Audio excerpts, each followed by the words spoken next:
Restoring old scanned documents is now easier than ever with AI enhancement tools. Start by opening your browser and searching for Grok, then open the website and log in to your account. Once you're inside, tap on the plus icon and choose the Upload File option to upload the old document or scanned image you want to restore.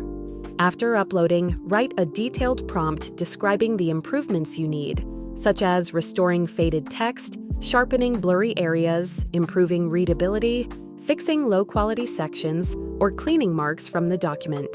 When everything is ready, click on the Submit button and let the AI process your request.